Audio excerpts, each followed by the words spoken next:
Pasteur Saint-Fort, dans les concerts évangéliques, moi j'en ai assisté à quelques-uns, parfois on entend la musique, ça ressemble beaucoup à une musique non évangélique, qu'on dit compas par exemple. Est-ce que vous pensez que ça c'est normal? Comment vous voyez cela?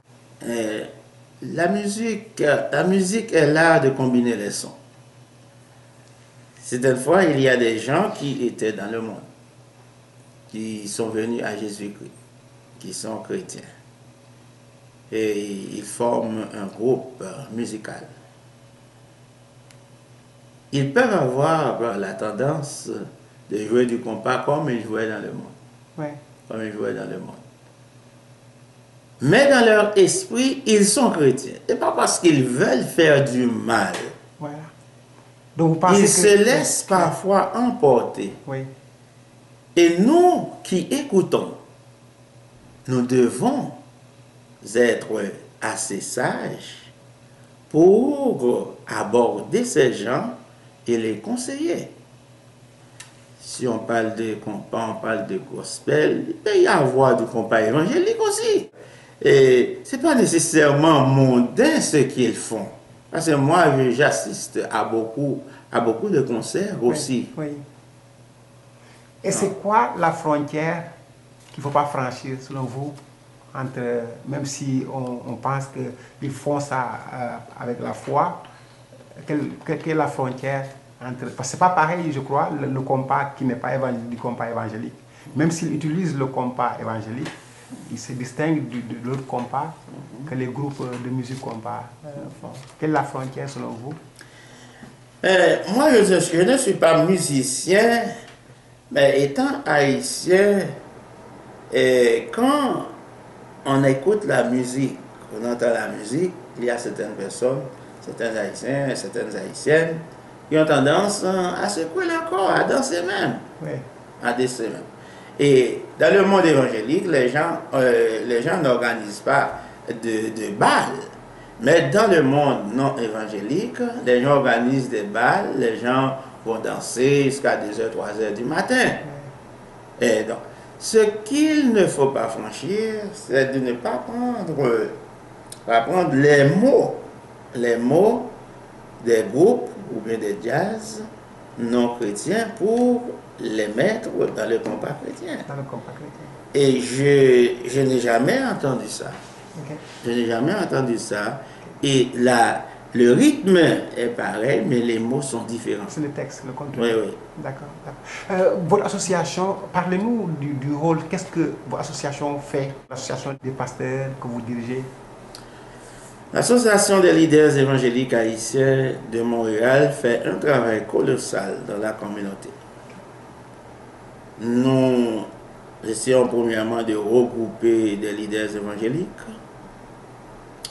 Nous envoyons de l'aide partout, en Afrique, en Haïti, partout. Nous donnons la formation par des conférences.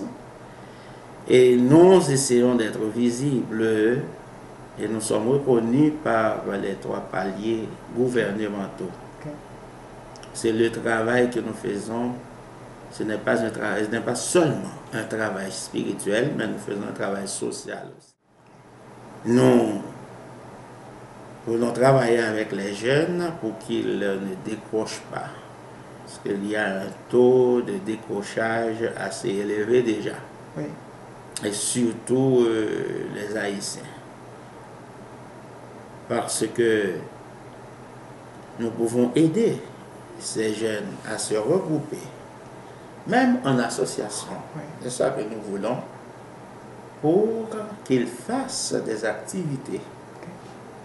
Ces activités auront un volet spirituel et un volet social.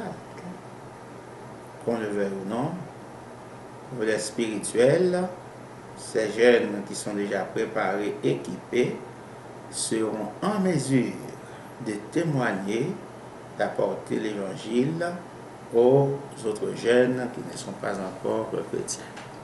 Vous avez 450 fidèles, vous êtes une personne influente.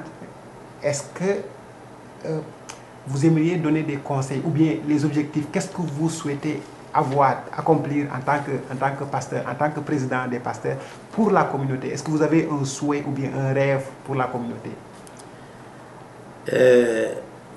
Oui, c'est vrai. Nous avons ici 450 personnes et plus. Je ne suis pas le seul pasteur, nous sommes deux. Okay. Il y a un plus jeune que moi qui nous travaillons ensemble. Oui. Et aussi, il y a le comité des anciens. Donc, c'est assez bien structuré, bien organisé. Les anciens, les diacres, les diaconesses, etc., qui aident dans le travail du Seigneur. Moi, ce que je conseillerais, c'est que chaque pasteur endosse sa responsabilité pour permettre à la communauté haïtienne d'aller de l'avant et de prêcher l'évangile pour qu'il y ait un grand nombre de personnes qui viennent au Seigneur. Oui. Qu'on le veuille ou non, lorsqu'il y a un changement dans les cœurs, la société va être changée aussi. Okay. Si beaucoup plus de jeunes étaient convertis, il n'y aurait plus dans les prisons, dans les gangs de rue.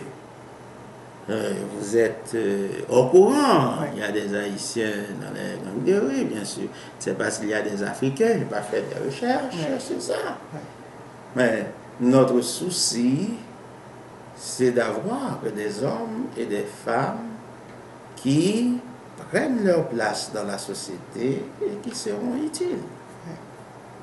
Pasteur Johannes Saint-Fort, merci beaucoup. Bienvenue. Merci. Bienvenue. Seigneur. Ça me fait plaisir de vous rencontrer. Merci.